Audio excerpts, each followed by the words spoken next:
Okay.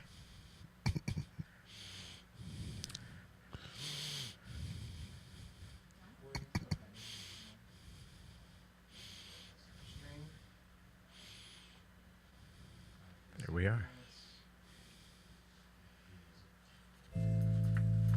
There's the music.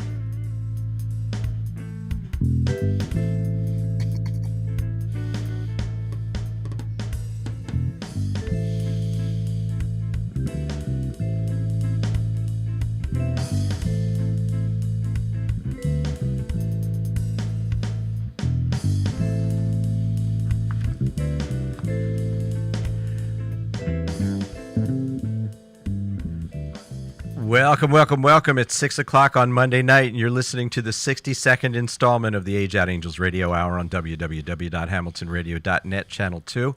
I'm your host, Greg Rapport. I am the founder and executive director of Age Out Angels, a 501c3 nonprofit corporation that provides one-to-one mentors to vulnerable youth for the purpose of coordinating the care and services that they need to survive and hopefully help them avoid some of the horrible pitfalls that they're likely to face if they don't have a proper safety net. This program is brought to you every week at the same time, courtesy of Doc G, William Saunders, Ruben Rodriguez, and the fine people here at Hamilton Radio who allow us to use this airtime. Ruben is on the big board tonight doing our show for the first time. Good to have you here, sir, along with Robin, who's producing tonight. Always comforting to see two people in the booth. Thank you so much at home for tuning in. We've put together what I hope you will find to be an insightful and compelling view of the child welfare system. So get ready, because tonight on the Radio Hour, it's National Adoption Awareness Month, and New Jersey celebrates big time. New Jersey takes this very seriously. In another story, Nebraska is stepping up to the plate a little bit, offering money management help to young people who are in need. And the big story, I think, is New Jersey Community College can now be free. And that applies to families who make...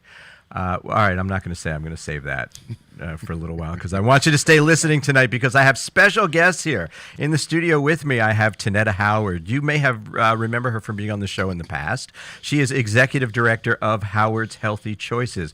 And along with Tanetta is Mike Riddick, co-founder of Twin Riddick's College Preparatory Service. So this is like our sixth show now in our new time slot of 6 p.m. on Monday evenings.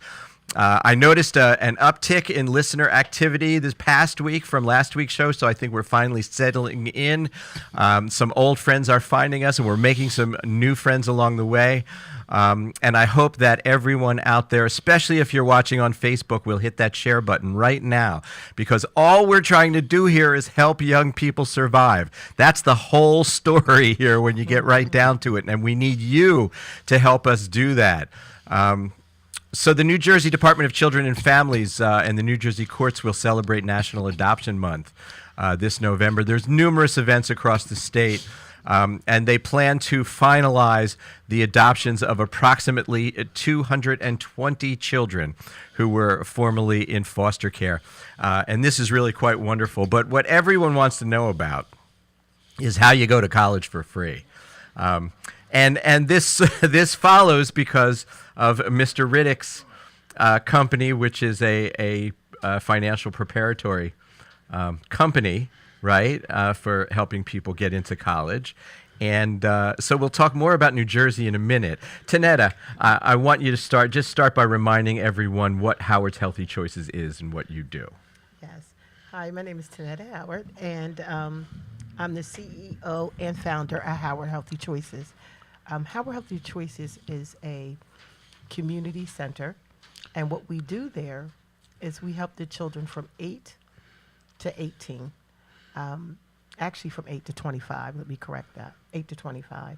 The children in the community need help, and we all know this. So we reach out to them, they come into the center, we put them on a computer. We have over 40 computers in the center. We have different events at the center. We go into the schools to see how they're doing.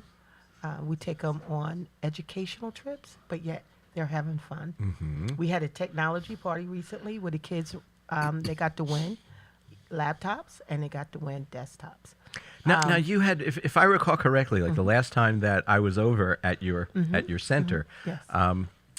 you were making arrangements for children who were suspended. Yes, we do that as well. To We- that we have several programs. That's incredible. Our suspension Yeah. program is to keep parents at work, actually, and is Right. to keep the child engaged, even when they're suspended, by getting their work from the teacher. It's easier for the child to go back.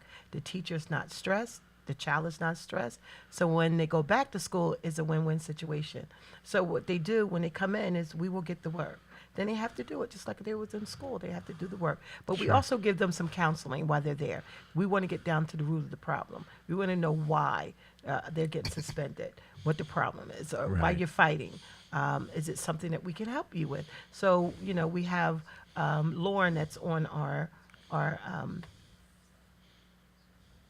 I lost my. Lauren, who's on your staff. Who's on the staff? Sorry, Lauren, who's on the staff, and she gets with the kids and she talks with them and she finds out. Do you have repeat offenders? Are there kids who come back the next I time? have 3 to be exact right now. I have 3. We're trying to get down to the root of the problem. Yeah. trying to If get to you, the I guess, I problem. suppose, if you never address the root cause, They're never. And Right. I guess How the does goal anything ever is- change Yeah, by- the goal is to so we don't have repeat offenders. So Yeah. it's not just the children that we deal with. We also incorporate the parents, so they have an understanding of maybe they could recognize these problems arising Sure. before the problem actually happens at the high school or middle school. And Mike, in addition to Right. having your own company, you are also on the board of directors. I am. I'm the Right. CFO for Howard's CFO Healthy at, Choice. at Howard's Healthy Choices, so Correct. that you're a part of this. Because if I recall, everybody gets hands on at Howard's Everybody gets Healthy hands-on. Choices. Everybody. There's no ivory tower at Howard's No, Healthy Choices. Everybody gets hands on. Yeah, It's you have to make healthy choices. yeah, You want to eat healthy. Yeah. You want to think healthy. right. And you just want to be, the type of person when you go to school, something's wrong, make the healthy decision not to do it. Absolutely. So- Absolutely true. And you know what? And I think a lot of people don't realize how devastating it can be to a whole family's income when a Yes. child gets suspended. Like, we hear that old story about Yes. single mother, right? Single working mother, kid gets sick. What do you do Correct. in Right. that Correct. situation? Well, I don't think people out there realize that when we're talking about urban areas, and especially the city of Trenton, Absolutely. people who are working families Yes. don't necessarily have time, Yes. vacation No, they time don't. coming, and all the perks that go with typical corporate type Yes. full-time employment. What they get is a chance to work. That's That- exactly And if right. they're there, they get paid, and if they don't, then someone else. Yeah, that's a Yes, great point. And that's- this is, sometimes these are desperate situations Yeah. where Yes, it is. the parent has to make a decision on the job or the child. And what Howard's Healthy Choices is trying to do in a macro perspective is try to break the cycle of this miseducation, lack of education, drugs, poverty. But if they can start to make little decisions with their kids, they can actually change the whole family from a big perspective. And that's what we're trying to do. That would be wonderful. Yeah, and address these root causes. So, all right. So, I mean, what I saw that made me think, hey, you should come on the show this week was just I think it was like an email or a tweet or something Yeah. about an event that you have coming up. Yes. And so tell everyone about that. We have an event that's coming up, and Mike will speak more to that. But we team up with different. I'm gonna let Mike talk because I'm sorry, my mind is just not here right now. Go ahead, Mike. Do we We'll have let my Mike talk wife about on the call as well? Good, Yeah. Karen. Karen, are you out there? Can you put Karen through? Karen, are you with us? I am here. Oh, good. Good. Karen, this is Mike's wife, Karen. It is. It Calling is. to check up on The him. better half. I told you I was here, Karen. I guess the question came, Karen, how are we affiliated with Howard's Healthy Choice, and kind of what was the genesis of Yeah. Twin Yeah. Riddick's College Prep Service? If you could kind of kick that off for us. Thank you. So, Karen? Yes, I'm sorry. I only heard part of that. If you could kind of kick off the genesis of Twin Riddick's and how we got to where we are now, that would be great. Yeah, sure, sure. So we have 4 children, 2 who are now in college. And what really got us, to start thinking about the college process was when we were going through the application process with our 2 older children. Things have changed drastically since, we went to college years ago. And it was so much more complicated than I remembered. So we helped them through that process, and then what happened from there was that their friends had questions and needed some assistance, and more people started coming to us with questions and needing assistance, and we really enjoyed doing that and working with the kids and the parents, and decided to begin from there. So by the second kid, you become something of an expert. We are, and as it turns Somewhat out, of yes. Things are different based on the schools, right? So the process may be different for a certain kind of school, even some of the service academies, or if someone is possibly getting recruited for sports. And we've actually been through all of those differences. So I would say that we're, somewhat of an expert or experts at this point. And I think what really drove us for the passion of this is that a lot of these questions came from kids from the Coatesville School District, which is, for everyone out there, it's very similar to Trenton. It's just a little bit smaller. So they have their urban challenges as well, just like Trenton. And what we found that is, on top of being, as we talked about previously in the show, single-parent households, now you're asking the mother to manage 2 kids by themselves in a lot of situations, manage the job, manage homework, but also manage this college application process, which is much different. There's a lot of different criteria, a lot of different things that, Tanetta and I, and you probably didn't have to go through 30 years ago. We just had to, I just showed up. That's great. And so, our first 15, 20, 30 customers were all from Coatesville, all pro bono, and we were glad to do that. Right. We were helping families out that normally their kids wouldn't have had an opportunity to go to college, and now this is the first one in a generation being able to go to college, and they're breaking this cycle. They can actually see the future with their kids, and what's actually occurred is that the kids are teaching the parents, sort of, I hate to say this, how to be parents and how to responsibly do things in the household. So it's been rewarding for us. I could have never imagined how happy I am with getting someone else's kid into college. Yeah. And that kid never thought they'd even leave Coatesville. Now we've got kids at Chestnut Hill, University of Penn, North Carolina, Duke, and these kids were coming from Coatesville, which they would have never had a chance to go to college. I didn't realize. This is Coatesville, Pennsylvania. That is correct. Rip Hamilton, Which is where in Pennsylvania? It's about 35 miles kind of north and west of Philadelphia, kind of east of Reading. Okay. It's before you get, so it's kind of between King of Prussia and Reading, if you want to, if that helps at all. Just because there's people listening all across the country and the world. Yeah, no worries. And Coatesville. How about that? Coatesville is about, right next to Oz. But just for them. Historically, Coatesville is similar to Bethlehem and Allentown. They're on that railroad line of steel mills that were developed 60, 70 years ago that have now left town. Sure. Well, the problem is those people are still there and there's no jobs. Yeah. And there you have the urban problem right now with Coatesville. Absolutely. We're going to be doing a whole show. I think it's in December. I'll have to get the date, but we're doing an entire program on how a town actually becomes a ghetto. Oh, how does that happen? That's amazing. And That's and there's amazing. there's the whole. It's not just that the companies left. It's more than that. That's not That's how right. it plays. That's right. It's a whole systemic. Agreed. Set of directives. Designed to maximize profits. You are 100% accurate. I didn't go there, but you're correct. And that's what. you're we have absolutely to. correct. We have to go there. I We believe you do. absolutely, positively That's right. have to go there. It's this like systemic racism Systemic, that absolutely. happened. Absolutely. That happened and Yes. just banged people into those situations. And actually, you know what? It's actually making me research is because my heritage is part Greek and part Romanian, and Oh, so okay. my people were placed in ghettos. How about that? Before the Second World War, and I'm actually trying to find out right now if it's like the same pattern, if they could keep learning, Yeah. in that same way by doing that. So anyway, but that's not what we're talking about tonight. No, good. It's a good But conversation. I can say that what Mike does is just wonderful. What him and his wife does, and the reason I asked Mike to do it at Howard Healthy Choices is because we have parents that don't know how to fill out an application Yeah. Yeah. for That's their child That's to go true. to job. They don't know how to do that. So I'm listening to them like your kid can go to college. Sure. And they're saying, well, the process is just too hard. The process No, no, scares no. them. Process, yeah. The process yes. itself scares them. So I got Karen, to talking Karen, it to starts my- with the FAFSA, Yep. right? That's where the whole thing starts. Yeah, and I think one of the things that really motivates us is that we believe everyone deserves a chance, right? And some people just don't know the process. But one thing that makes us unique is that we do soup to nuts. So we start out with saying, what are you interested in? What are your grades? What kind of activities do you do?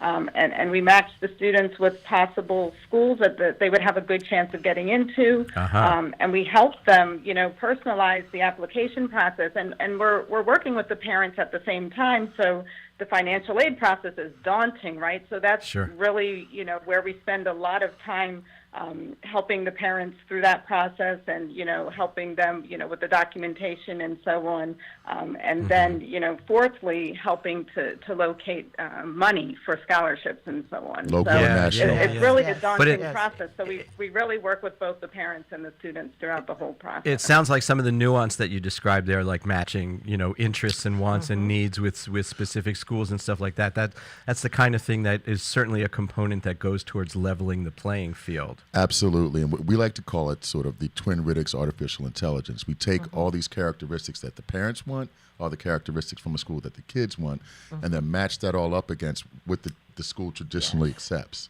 We put all that together, and if you get into a quadrant, the upper right's all green, we say, hey, there's a high likelihood that you're going to get into these schools.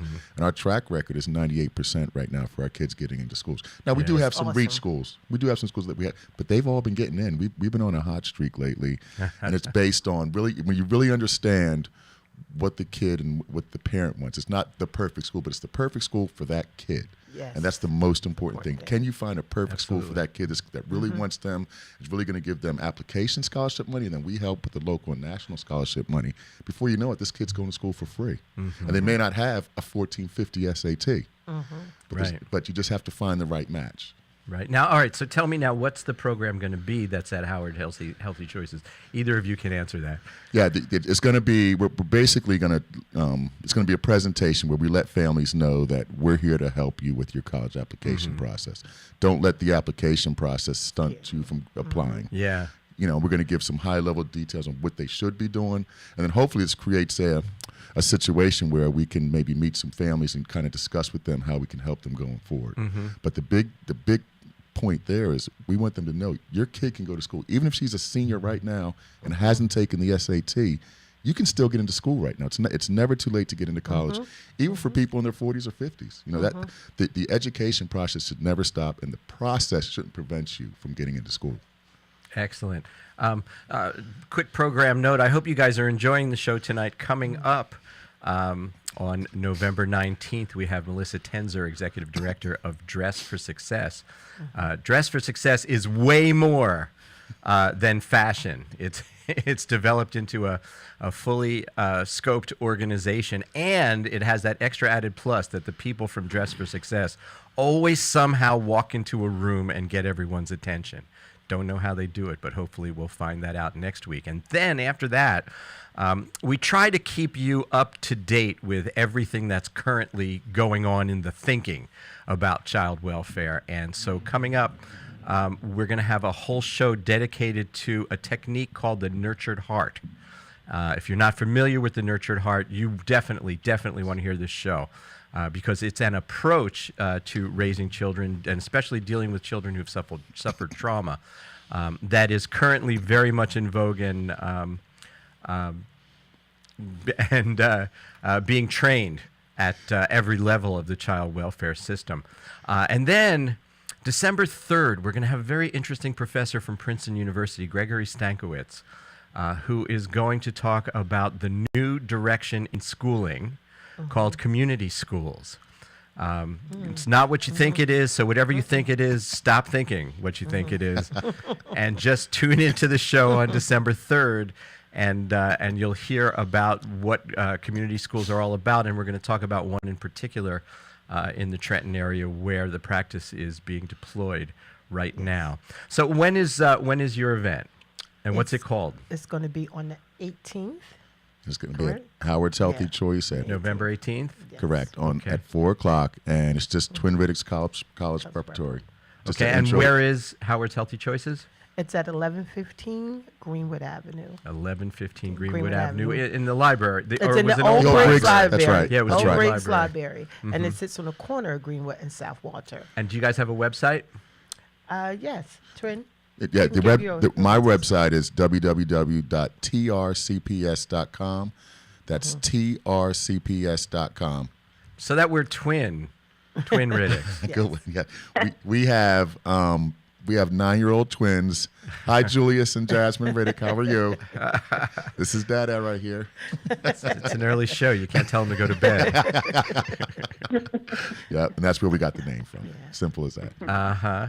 And how long has Twin Riddicks been going on This now? is I've been doing this for about 8 years, but Twin Riddicks has been around for about 3.5 years now. And so you have twin 9-year-olds. We do. The others were older. Yeah, Michaela is 20 and she's at the Temple Honors Program and she's doing ROTC. Thank you for your service, Michaela Riddick. Oh, yeah. And my son Mikey is at Howard University on a half academic, half track scholarship. All right.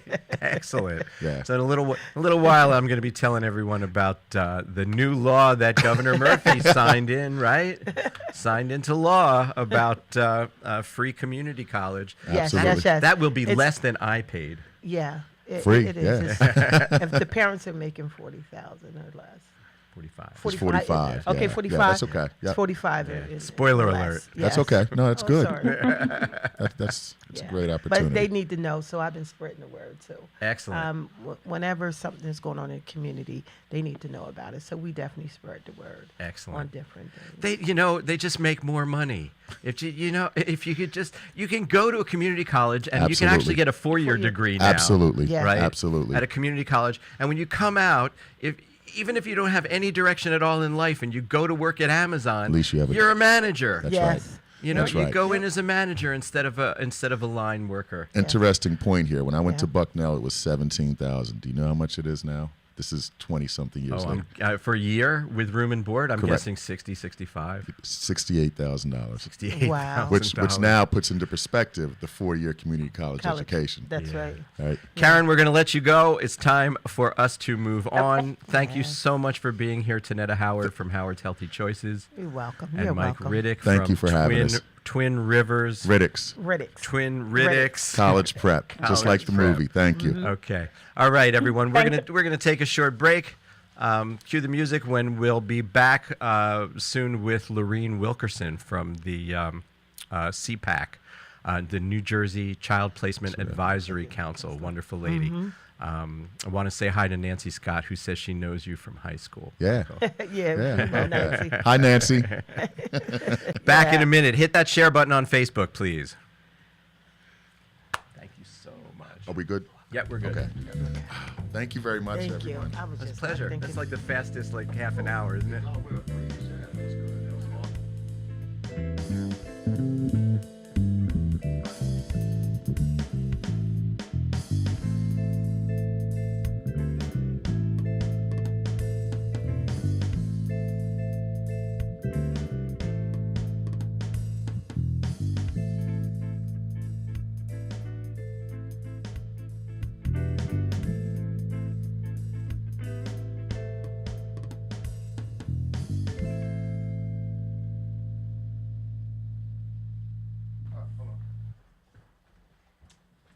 And we are back. Before we go further, I do need to thank all the people who made donations to Age Out Angels this week. We thank you so much for your very generous donations. I want to send a special thanks out there to Justine at a group called the St. Vincent de Paul Group, which is part of the St. Thomas the Apostle Church in Old Bridge, New Jersey, for their incredible donation. And that donation is going toward helping us partner with the Capital County Children's Collaborative and give all the fixins for a Thanksgiving meal to 135 families in need. This would be the time when you would applaud if we had an audience. 135 families are going to get Thanksgiving dinner thanks to a collaboration we have with the Capital County Children's Collaborative and the very generous donation of the St. Vincent de Paul Group. So, Justine, if you're out there listening, we thank you so very, very much. By the way, if you have an employee giving fund or matching gifts foundation associated with your place of work, we would certainly appreciate your contacting us and telling us how we can participate in that. Private message me on Facebook or email to greg@ageoutangels.org. And I want to remind everyone that you can donate to Age Out Angels every time you make a purchase from Amazon. You have to do that now. You know you're going to be spending money at Amazon. But what you have to do is designate Age Out Angels to be your Amazon Smile designee. They're paying us 10 times the regular payout right now through peak season. A portion of the payment that you make for anything that you buy will go to Age Out Angels, and it doesn't cost you 1 penny more. I can make it easy for you to designate Age Out Angels as your Amazon Smile recipient. All you have to do is contact me either via Facebook or greg@ageoutangels.org, and I can send you a link that will take you directly to our designation. So I wanted to, while we're waiting for Lorene Wilkerson to call in, I did want to tell you about the new law in New Jersey. Governor Phil Murphy announced that approximately 13,000 qualifying students will be able to attend one of 13 community college free of tuition and educational fees in the spring semester that starts in January 2019. Directly following this announcement, Mercer County Community College launched the program to maximize outreach to those who may benefit from this innovative initiative. The Office of the Secretary of Higher Education and the Higher Education Student Assistance Authority jointly reviewed the applications and selected Mercer County Community College along with 12 other New Jersey community colleges to share in $25 million. This is for people with household incomes of $45,000 or less. An interesting cutoff number, and we can debate that at another time. But right now, I believe we have a caller on the line. Lorene, are you there? Yes. Hi, it's good to hear from you. Good to hear from you. It's always... Can you hear me? I can hear you just fine. Can you hear me okay? Yes. Okay, good. Lorene, you are just one of those people that every time I see you, I could just talk to you for days. And it's a beautiful thing. And what you're doing right now, I'll tell everyone again, you are the chairperson of the New Jersey Child Placement Advisory Council. Correct. Correct? Okay. And would you just tell everyone, just briefly, remind everyone what the Child Placement Advisory Council does? Okay, the Child Placement Advisory Council was established in October 1978 as part of the Child Placement Review Act. And we're basically an advisory council to the Family Division of the Administrative Office of the Courts. And we advise regarding children's issues of children that are placed in foster care through the Division of Child Protection and Permanency. Okay, and so then you review every placement, right? We review, the Child Placement Review Boards, there's at least one in every county, reviews the placement of children 60 days after they're placed and make recommendations to the judge regarding the appropriateness of the placement and what services the division should provide to the parent and the child. So this is statewide in New Jersey. Do you know if it's also in other states, or is it just a Jersey thing? It's in every thing? state. It's in every single state. So if someone... Yeah, the federal government in 1978 passed a law that said that every state had to have some type of citizen review panel. Mm-hmm. Okay. So every state does have this. So if someone were out there listening tonight and they're not in New Jersey, how does one go about participating in this process?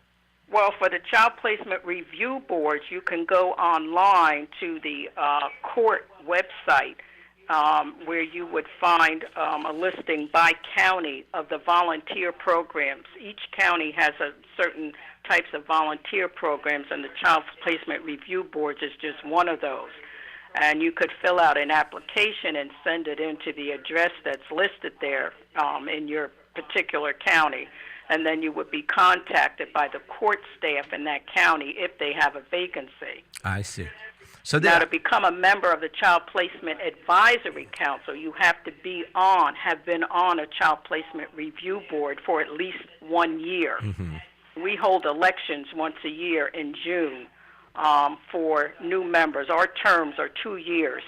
I see. So all our members, and we have odd, even years. Right. And right now, our membership on the Child Placement Advisory Council, we represent 11 counties in the state. Okay.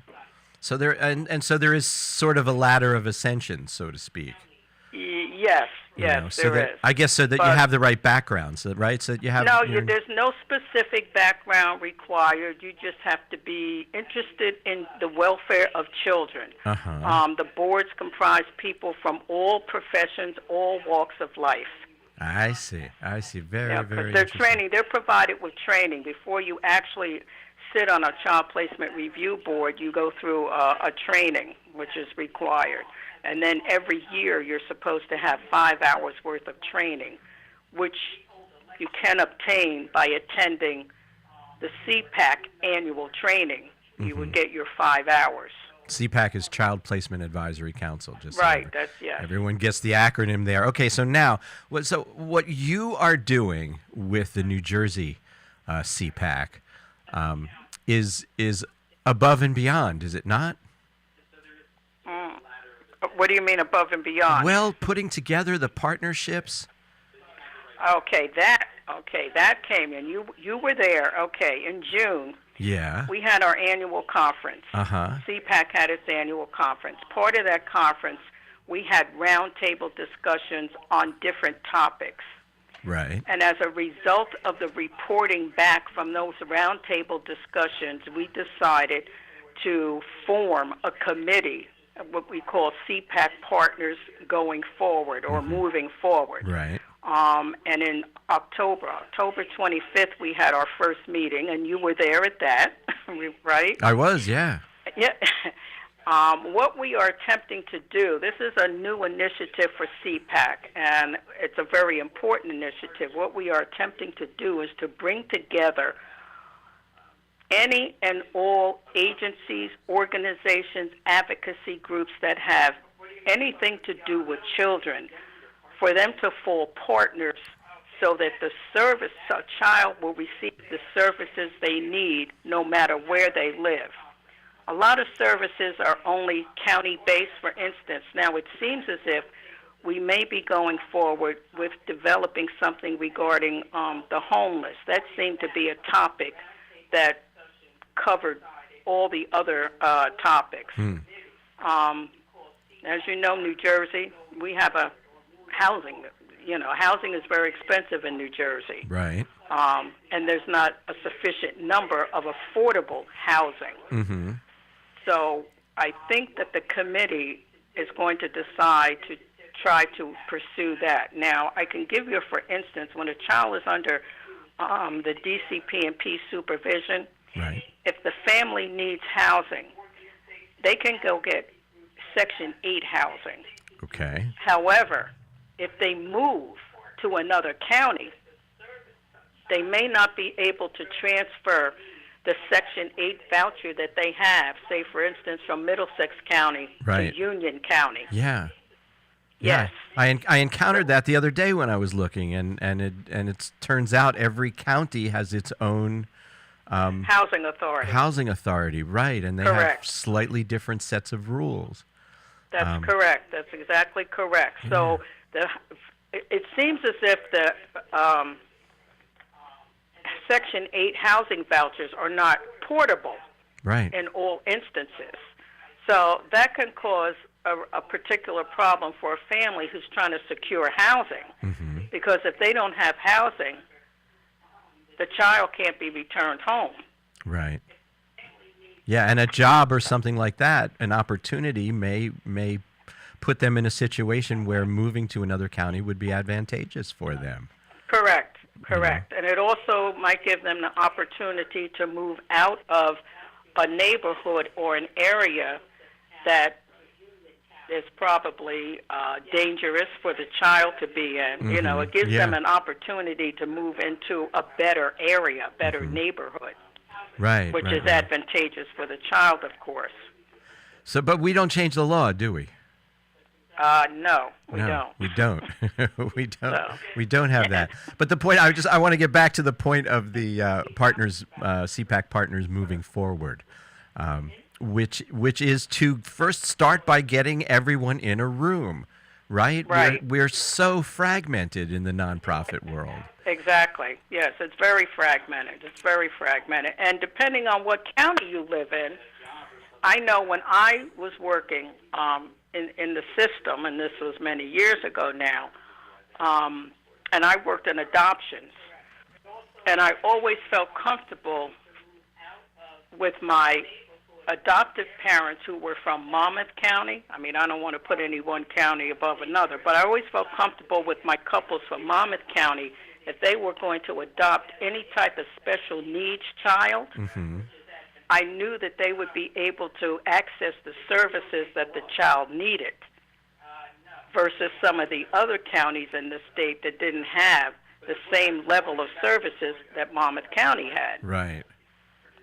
Right. Yeah. Yeah. Different counties would have different services. Absolutely true. So I always counsel my prospective adoptive parents to take into consideration where they lived and to look into what services would be available. Say if they wanted to adopt a child with cerebral palsy, you know, Right. would they be able to have services for that child? Because if the services weren't available, then it doesn't make sense for them to adopt a child with cerebral palsy.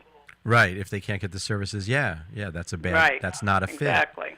Yeah. That, Exactly. That makes total But sense. the other thing is, the other reason for this initiative is to get everyone together, to talk to each other, to learn what each of them has to offer and how they can form these partnerships and hopefully overcome some of the barriers that exist. Yeah. Yeah. I got to tell you, I could go to 10 meetings like that, and in each meeting, 98% of the people who I meet I will not have met before. Right. You know, they come from different organizations, and I think of Mercer County in that way. But when I think of the state, Right. do you have a number on how many nonprofits there are in the state? There's 800 that we count in Mercer No, County. I don't. But it's astronomical, I'm sure. Yes, you it know? is. It is. It is. the number it is. of There's a lot. nonprofits. Because I even learned of some organizations through our meeting that I wasn't really aware of. Yeah. You know. So, Yes. Yeah, because some of the organizations that were represented, well, CASA, we know about CASA, who are the court-appointed special advocates, who are appointed by the court. right. Adoptions from the Heart, which is a nonprofit agency, adoption agency. Right.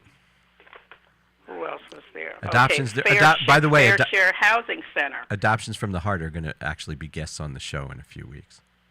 Oh, okay. Yeah. Oh, that sounds good. I actually go way back with them. Oh, okay. I knew Okay. from my personal life. But yeah, so there were how many people did come to that first partner meeting? Do you have a count? Oh, I don't have that in front of me now. Let me see how many were there. I'm trying to go back through the room. Easy 40 or 50, There was over right? 25. Oh yeah, I thought there was more than that even. There was about 30, 35 people there. Yeah. Yes. So that was we felt very good about that because people really did respond, and those that responded really felt this was an excellent idea. Now we have to make sure that we can give them the impetus to keep going. Right. So is there a So- plan for another event? Is there something in the works in the way of follow-up? Well, as soon as we are able to, because we did have the meeting was recorded, and we had someone there to record it and transcribe it. So now we're at the point where the two co-chairs are going through that transcription and writing up like the minutes from that meeting, and that will be distributed to the committee members. and then we'll get feedback from them as to how they want to proceed. Okay. All right. Yeah. That'll be right. interesting. I'll look forward to that. Right. So, tell me something. Let's talk about you for a minute. You've seen this child welfare system for many years, and I'm just curious. Can you describe for us how has the whole landscape changed in the time that you've been part of this? Basically, okay. Now, when we had our annual conference in June, I don't know if you remember, because I know we did cite it. We were celebrating 40 years. CPAC Of was CPAC. actually 40 years old. Yeah. So, yes. I would say the landscape has changed in terms of the policy, and you have to understand also, most of the policies and procedures and practices come down from the federal government, from the Children's Bureau at the federal level. Right. Now, one of the a major change that's coming through, the Family Services First Act was just signed into law by the federal government Right. February of this year. What that act is going to actually do is now states will be able to actually put money into services in the home so the child does not have to be removed. Right. The way it works currently right now is when a child is placed into foster care, the state gets reimbursed for a child going into foster care. Right. So now that money will be going into the home where the child is, which will hopefully prevent children from being removed if you can provide the services in the home. Yes. So okay. that is a major shift, a major shift. And that comes from the federal government. That comes from the federal government, exactly. I think, Exactly. if I'm not mistaken, states have to opt in though. They don't have to participate. If I'm not mistaken about that, there was some question about some states that have a really high percentage in group homes. Okay, well, yes, this law I haven't thoroughly digested it yet. Yeah. But there is a provision in there regarding groups home. Now, in New Jersey, we don't rely on group homes Right. to the extent that other states do. Correct. And over the course, I'd say, of the last 10 to 15 years, there's been a significant reduction in the number of children going into group homes, residential placement, and in particular out of state. Oh my. We used to spend an extraordinary amount of money on children being placed in residential facilities out of state. Out of state. Wow. Because we didn't have them available here in our state, in New Jersey, but that has been significantly reduced. Yeah. So it's called, bringing the children back home, because when the children are out of state, oftentimes the parents aren't in a position to visit the child that frequently, and that has a lot to do with the discharge plan for the child.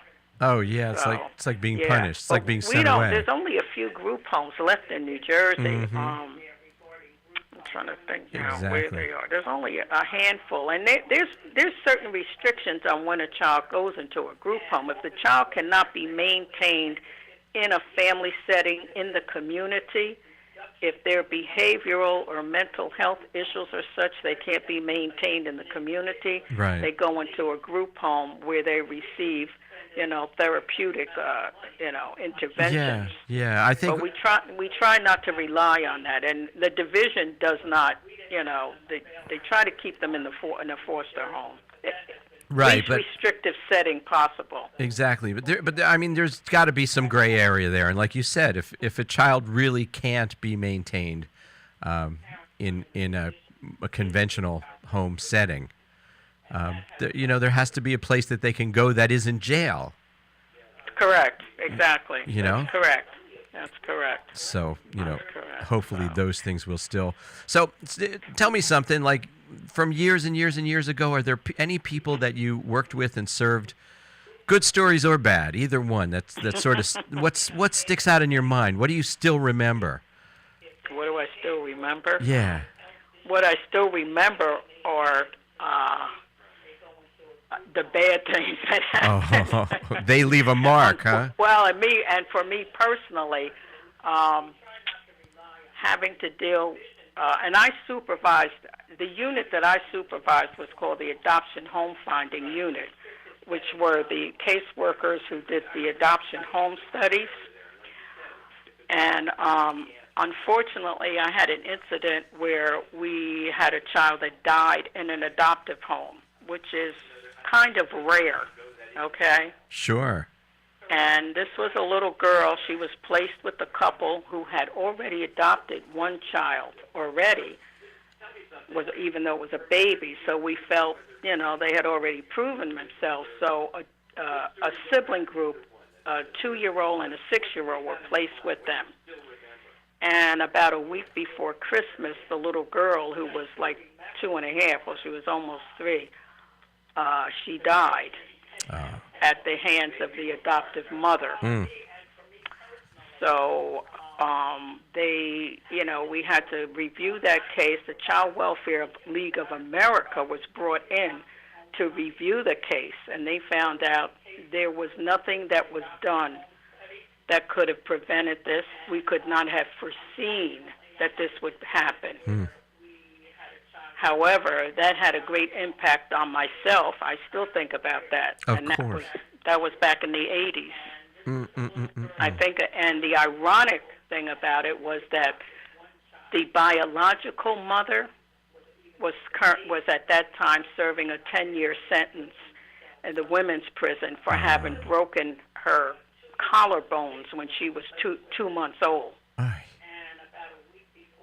Oh, So poor kid. that's those are the kinds of things that kind of get to you. And back in those days when I was there, we didn't really have anything provided for the workers and the supervisors when there was a tragedy like that. Any kind of Help. counseling, Yeah. supportive help. Yeah, They didn't yeah, have yeah. that back then. Mm-hmm. Yeah, they do now, Yeah. but Didn't realize the effect it would have on the people who were. yeah, because people in this line of work, yes, the children go through trauma. We also go through trauma. Yeah. And I think the ones that just get you the most, because we know that a family can fall on hard times and suddenly be homeless. There's all kinds of ways that things can go bad for people. Right. But boy, when we see what just appears to be pure inhumanity, when we see someone do something to a child that didn't have to get done, they could have just done nothing. Right. And right. that Right. wouldn't have happened. That event wouldn't have happened. When we see that, that cuts us to the quick, and it's very sad. So on that sad note, Ms. Wilkerson, we're going to say our goodbye to you for this evening. I want you to come back and tell us how the Partners moving forward Okay. continues to function, okay? Because it's very, very important that we do whatever we can to help you follow through and make this into a reality. Yes, that would be great. Yeah. Yeah, I would appreciate that. It's yes, our because we pleasure. do want to see this definitely succeed. Thank you. Lorraine, thank you so much for calling in. We're going to take a short break. Cue the music. I'll be back with some final thoughts. There's still time to hit that share button on Facebook. Don't go away. Okay. Good night. Bye-bye.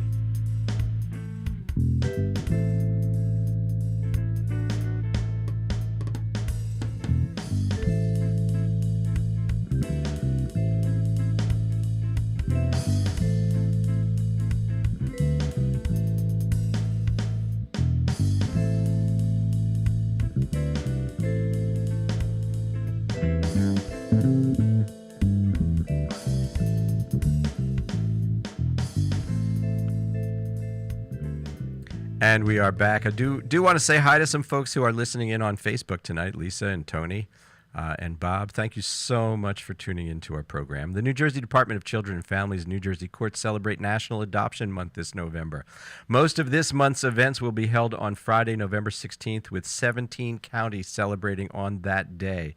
Other events are scheduled from Thursday, November 15th through Saturday, December 8th. These adoption ceremonies are incredibly emotional for everyone involved, said DCF Commissioner Christine Norbut Bayer, who will attend Monmouth County's court hearing. Many of these families began as resource homes, fostering the child or children they are adopting today. When a judge declares them a legal permanent family, it's a poignant moment with a lot of happy hugs and tears, and we're tearing up right here in the studio just thinking about it, because we've seen that up close and personal. And it's a beautiful time. As of June 2018, about 25,000 families were under the Division of Child Protection and Permanency's supervision. Annually, more than 90% of families served by DCP&P can be supported in their own homes without separating them from their biological parents. New Jersey's way ahead on a lot of this stuff.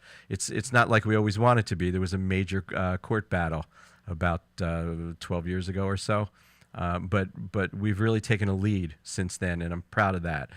In the instances when children are removed from the home, over 36% are placed with relatives. This year, about 5%, that's 1,207 children, were declared legally free for adoption by the courts. So if over 1,000 children are declared legally free and up for adoption, and the best we can do is 220, and that's a glorious victory that 220 children get adopted. Boy, it'd be nice to see that number close to 1,000, wouldn't it? Approximately 90% of the children who are adopted in New Jersey are adopted by their foster parents, either kin or unrelated. Potential foster and adoptive families go through the same resource family licensing process. Therefore, it is typically a seamless transition from fostering to adoption. I suppose the message there is take your fostering training. Adoption events vary from day ceremonies to full-out dinners. This year's celebrations include adoption finalization for adolescents in foster care, as well as sibling groups being adopted together. A huge issue for youth in foster care is being separated from their siblings, and also children being adopted by relatives or kin. In Nebraska, families and youth in care are getting financial skills. And it's a 100-day challenge or something. In Nebraska, the Casey Foundation's Jim Casey Youth Opportunities Initiative site, the Nebraska Children and Families Foundation, led a charge to strengthen the ability of low-income families and youth aging out of foster care to manage money more effectively. You know, I see this all the time. People offer this. What they never offer is the money for children to actually have to manage. You know, if I have to sit through one more lecture about how to manage money being given to a kid who doesn't have a dime, you know, I'm not always 100% certain about that, but let's find out more about Nebraska, shall we? The local nonprofit and its partner, Lift Up Sarpy County, even assigned themselves a deadline, 100 days. Buoyed by the expertise of financial, governmental, and legal institutions, the initiative, called the 100-Day Challenge, connected with 50 families, including 81 young people. Okay, so let's see what they did. By the 100-day mark, so this is like already way better than an hour-and-a-half lecture, right? By the 100-day mark, the initiative's impact was clear. 22 families obtained higher-paying jobs. 6 families received loans to clear a debt or purchase an asset, with 12 families awaiting final approval for matching funds and loans. 6 young adults enrolled in the Jim Casey Initiative's Opportunity Passport. 8 families obtained more affordable housing. And 26 households received legal help, such as assistance with wage garnishments and child support and custody challenges, and that was through Legal Aid of Nebraska. A quote we heard from a lot of participating families that they had more space for hope, says Jason Feldhaus, Associate Vice President at Nebraska Children and Families Foundation. For many of the participants in the program, the systematic barriers to financial stability and literacy can be crushing. Through these opportunities to learn more about financial management and to gain access to critical banking products and legal support, participants could better envision and prepare for a long-term future for their families. Sarpy County is the 3rd largest county in the state of Nebraska and one of its wealthiest.